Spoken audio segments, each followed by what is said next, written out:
Israel comes in and says, in order to fish, you need a permit. In order to farm, you need a permit. In order to build houses, you need a permit. Now, technically, every country has this. If I want to go hunting in America, I need a permit. But what's going to happen when the Palestinians are not given permits and settlers who come from America, from Europe, are given permits right outside the border? The land is there, but the people that are living on it are not allowed to farm the land. The ocean is in front of you, but for technicalities, you're not allowed to fish in the ocean. Only the people in Tel Aviv, the Israelis, can come over. They can take and come and fish in front of you. You will not be given a permit to fish. You want to build a house, technicalities, you're not going to get a permit to build a house.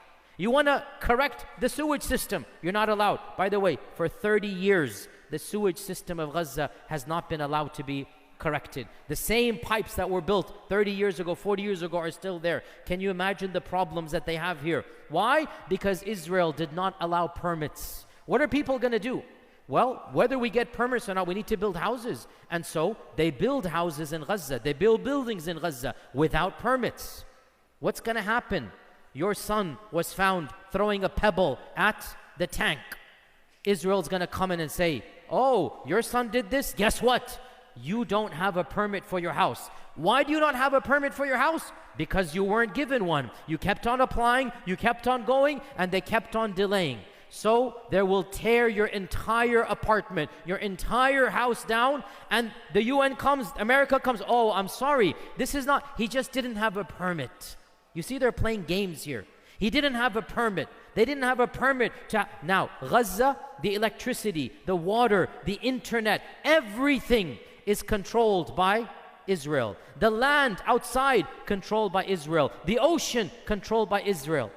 So throughout the 60s and 70s, the oppression continues to rise, and even the most trivial of issues, you want to visit your family outside of Gaza, you need to get a permit. In the 70s, they built a fence wall so that if you wanted to go outside, you needed to show a permit. The people of Gaza do not have passports. You don't have passports because you can't get Israeli citizenship because it's not Israeli land in the first place. Not that the Palestinians don't even want Israeli citizenship. So the people of Gaza are stateless. They're powerless. They have no lives. They have no potential for jobs. Their education is not even second, it's third class. So Israel continued to increase the laws against the people of Gaza until finally, again being very quick here, in 1987, the first intifada comes. What is the intifada? The intifada was a mass protest, began in Gaza and also the West Bank. Both Gaza and the West Bank are occupied, but the West Bank has a slightly better livelihood than Gaza for reasons that are self-evident, the location, the strategy, the people. The intifada begins in Gaza and the West Bank. Tens of thousands of Palestinians march in protest. And the Israelis respond with the one weapon they know best, sheer brutality. To imprison, to kill, to shoot people that are throwing pebbles. The Israeli tactic is very simple. They will respond to any violence with at least 10 times more violence. That is their response. It has been the case for the last 40 years. In the 70s and 80s, they began instituting brutal policies. If your family member was caught being involved in political agitation, throwing a rock or stone, the entire family would be penalized. This is the law in Israel.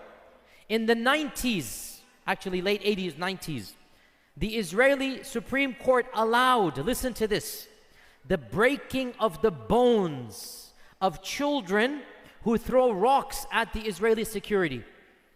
It is legal, it was legal for Israeli IDF soldiers, for police, to literally find a child that is throwing a stone, that is, doing whatever it can do to fight oppression, and literally right then and there break his hand in two with a rock. I wish I could show you footage, but it is gruesome. But it is on YouTube. It is on YouTube. Israeli soldiers breaking the bones of children. This was sanctioned and considered legal. I want you to understand. Now you tell your interlocutor, what will it take to allow Palestinians to defend their rights? You want Israel to defend its rights? What will it take for the Palestinians to defend their rights? To live, to be free, to be treated with dignity. Obviously, when you're going to treat an entire population in this manner, what is going to happen? Their levels of anger are going to rise. It's human nature. And their attacks are also going to rise. In response to this, Israel decided to lock in Gaza effectively as an open-air prison. And so in the early 2000s, they spent billions of dollars. Much of it is coming from our taxpayers. They spent billions of dollars building a 50-foot cement wall. You have to see it to believe it. It is as tall as this wall over here. I've seen it multiple times. You go there and you see this. Literally an entire massive cement wall with barbed wire at the top. Behind that wall is a slum. 2 million people. No jobs.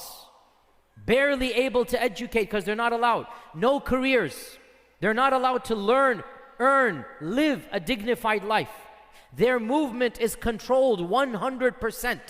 If you need to leave, you need permission. You will not be granted permission except with a long list of conditions. And even then, the whims of the guards, whatever they want to